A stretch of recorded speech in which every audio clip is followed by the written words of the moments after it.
Bonjour à toutes et à tous, je m'appelle Benoît Saint-Giron, je suis consultant en solutions écologiques à Genève, auteur du livre La qualité de l'eau. Alors nous avons vu en première partie les véritables critères qualitatifs. Nous allons aborder maintenant les solutions concrètes et pratiques, tout ce qui devrait être fait pour retrouver enfin le plaisir de boire, en évitant tant qu'à faire les multiples arnaques.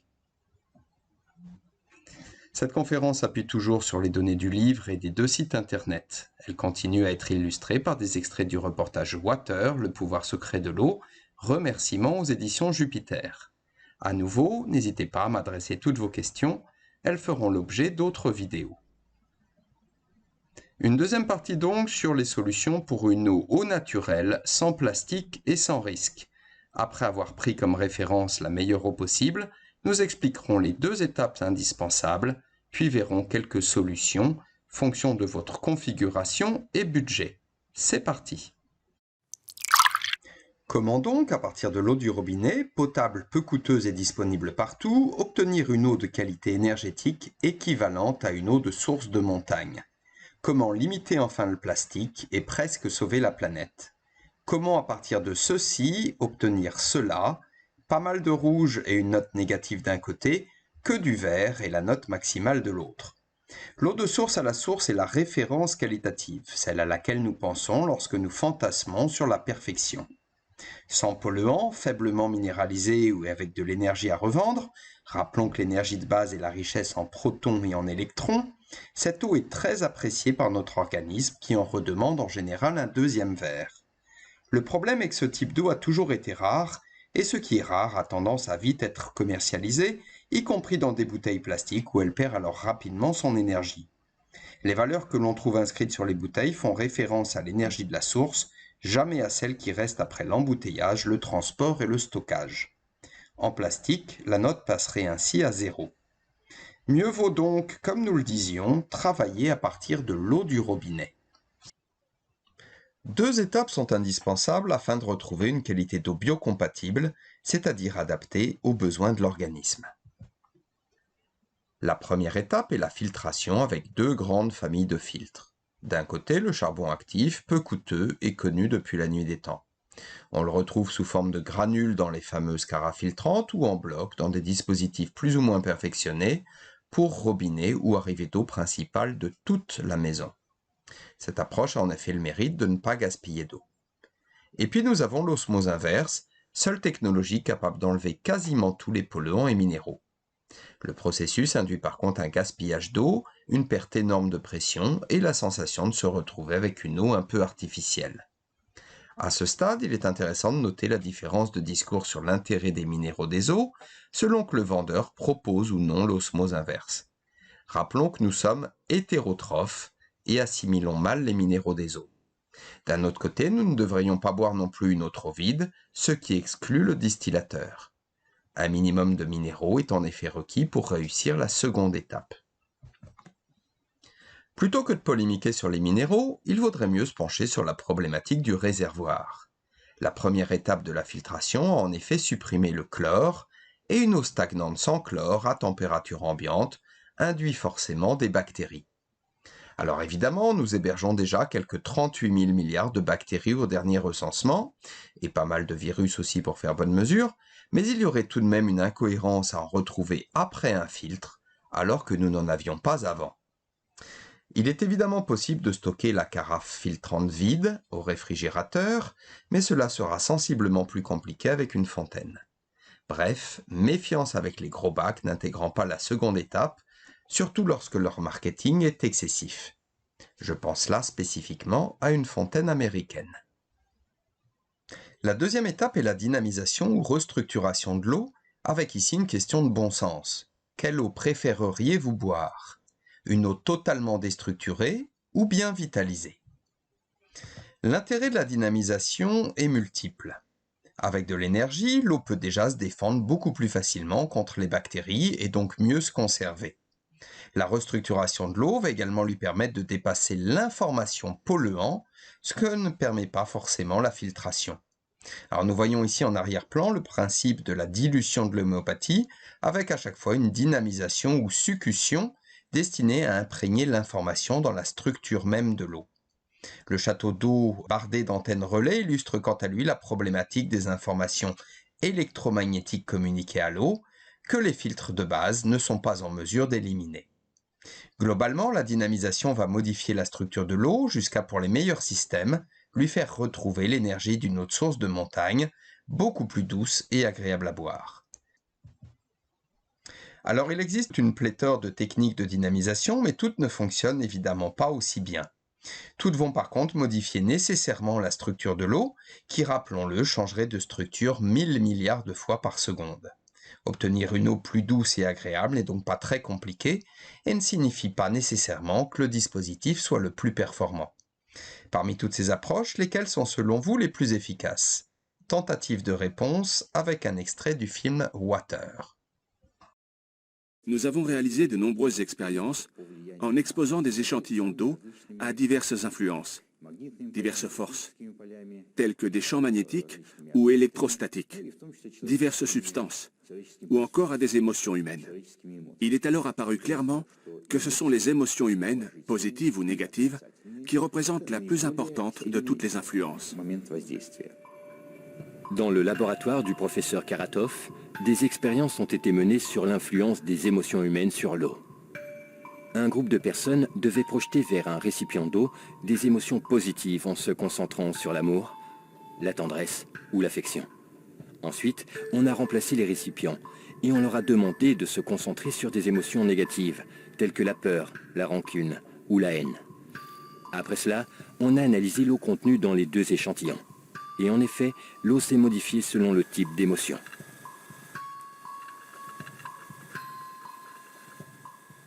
On a remarqué que les émotions positives, comme l'amour, augmentent les niveaux énergétiques de l'eau et la stabilisent, alors que les émotions négatives, comme la haine, les font baisser, provoquant des changements radicaux dans l'eau.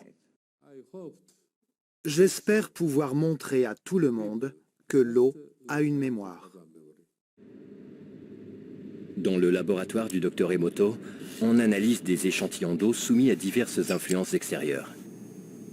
Ces échantillons d'eau sont ensuite fixés et enregistrés par une congélation instantanée de l'eau pour pouvoir l'observer au microscope. Voilà à quoi ressemble une eau chauffée au micro-ondes. Ici, les effets du téléphone portable. Ici, une eau à laquelle on a dit merci. Pardon. Tu me dégoûtes. En 1995, le docteur Emoto Masaru a pour la première fois réussi à démontrer des empreintes musicales sur l'eau. Dans son laboratoire, il lui a littéralement fait écouter de la musique, puis soumis cette eau à une congélation subite. Au microscope, il a alors clairement pu observer des cristaux formés par l'eau.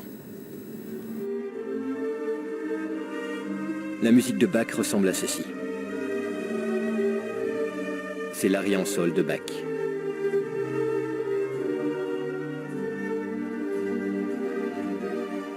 Ici Mozart et sa 40e symphonie.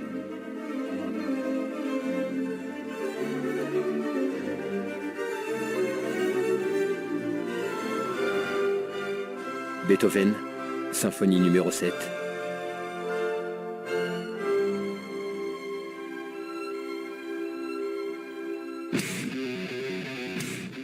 Et du métal.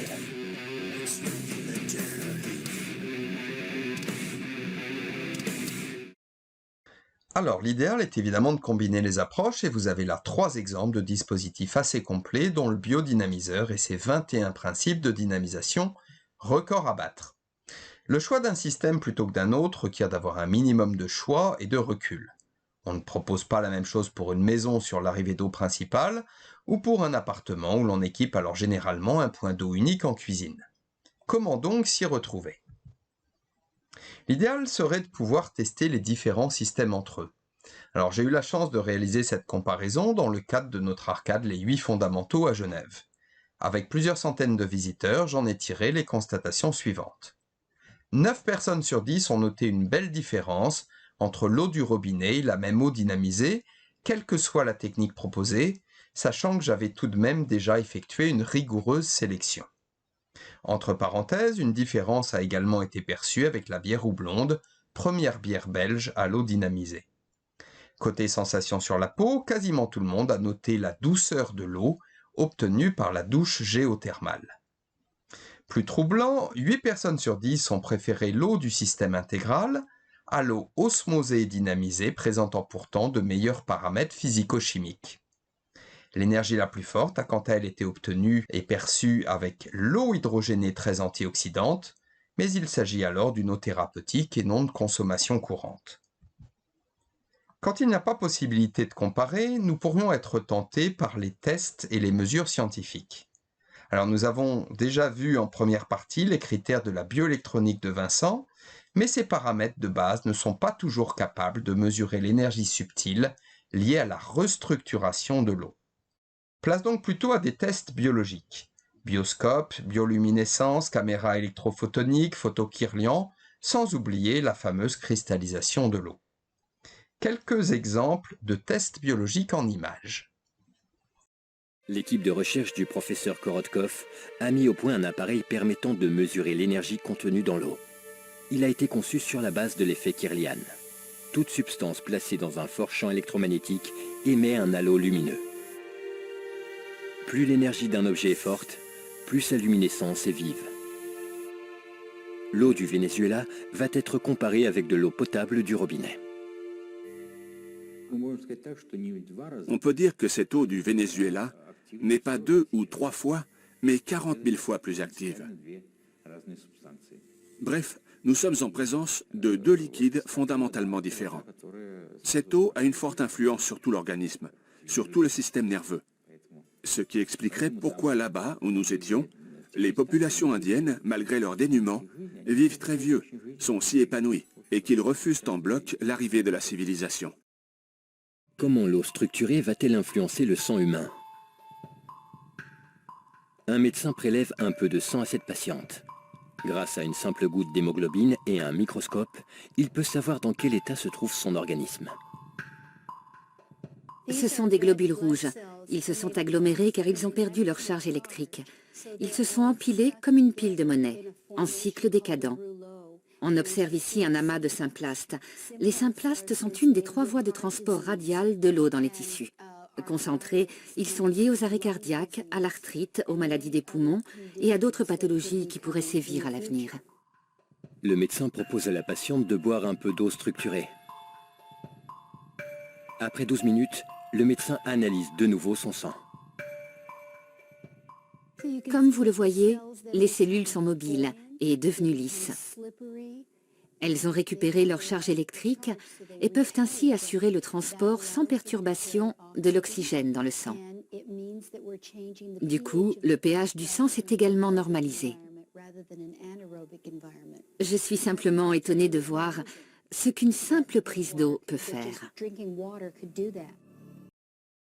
Le problème avec les tests biologiques est qu'ils donnent forcément des résultats, ne serait-ce que parce que l'eau traitée du robinet est catastrophique. Seul un même test réalisé sur différents appareils permettrait d'y voir plus clair, mais les fabricants ne se précipitent pas forcément pour comparer leur technologie. Alors les tests pratiques sont une autre manière de démontrer qu'il se passe clairement quelque chose. Que ce soit pour la pousse, le goût des graines germées ou alors la structure et la conservation du pain, les résultats sont naturellement meilleurs avec une eau restructurée et chargée en énergie. Il est donc pour le moins étonnant que les artisans, fleuristes, brasseurs, maraîchers, boulangers, éleveurs et autres fabricants de cosmétiques ne s'y intéressent pas davantage. Court extrait sur cet aspect très concret et pratique. Aujourd'hui, les technologies modernes permettent de structurer l'eau artificiellement. Les germes de soja, dont les graines ont été traitées avec cette eau structurée, révèlent une émission photonique 6 fois plus élevée que des germes traités et arrosés avec de l'eau ordinaire. L'utilisation d'une eau structurée réduit les délais de maturation des légumes et multiplie leur valeur nutritive. Alors, un fabricant qui alignerait toute une série de tests présenterait évidemment des gages de sérieux, mais le plus important pour moi demeure la compréhension de la technologie. Reproduit-elle un ou plusieurs principes de la nature et comment? On sait que l'eau se régénère dans les rivières via le vortex, et donc une cruche à vortex, de force centripète qui accumule l'énergie et non de force centrifuge qui la disperse, fait sens. On sait que l'eau se structure en s'enfonçant et en cheminant dans le sous-sol, et donc les 9 kg de minéraux spécifiques du biodynamiseur font sens. A l'inverse, le distillateur qui fait bouillir de l'eau pour en recueillir la vapeur n'a pas grand-chose à voir avec l'évaporation naturelle de l'eau sous l'influence du soleil. Il n'y a évidemment pas besoin de tout révéler, mais ceux qui se retranchent derrière un secret commercial exclusif pour ne rien dire ont à mon avis des choses à cacher.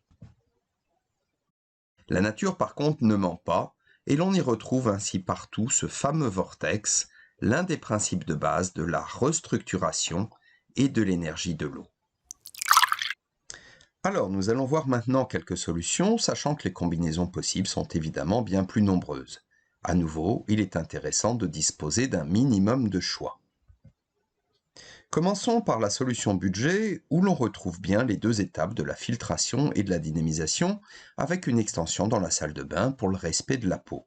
Cette solution fait le travail de base d'élimination des principaux polluants et permet une bonne restructuration de l'eau via un vortex de force centripète sur plusieurs minutes. L'eau est propre et beaucoup plus agréable à boire, sans risque de prolifération microbienne.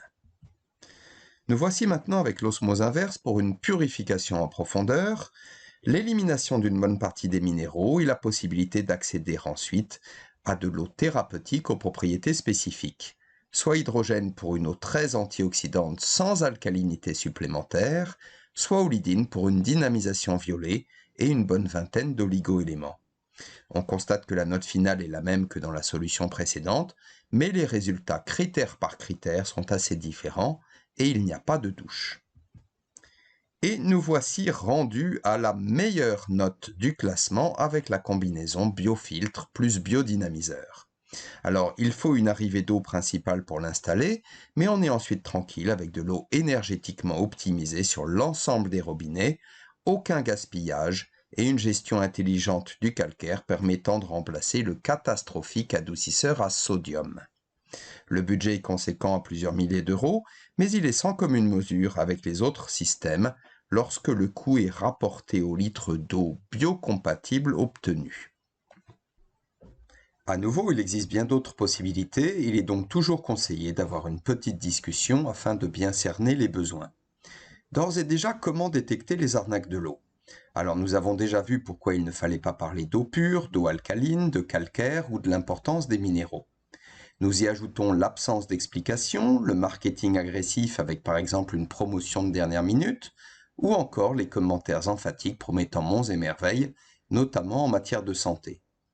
Tout représentant d'un système unique encense forcément son produit, mais aucun système n'est parfait ou absolument polyvalent. Attention également aux gros réservoirs sans dynamisation. La qualité de l'eau est ce qu'il y a de plus essentiel, et nous ne sommes donc pas dans le domaine superficiel du paraître ou du bien-être, mais dans le b.a.-ba de la santé et de la vitalité, où se tromper de système peut coûter cher. Il existe en effet d'excellents produits à quelques centaines d'euros, tandis que des appareils très coûteux font des dégâts. Un minimum de choix, de recul et de réflexion est nécessaire, la meilleure solution étant celle qui correspond donc véritablement à vos besoins. Je souhaiterais terminer cette présentation avec notre solution Retour à la source.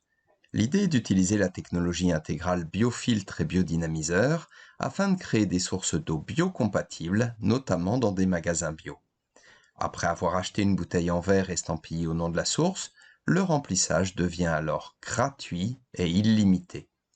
La présentation de la source est fonction de la créativité du magasin, mais il y aura toujours 2 robinets afin de pouvoir immédiatement constater la différence avant-après.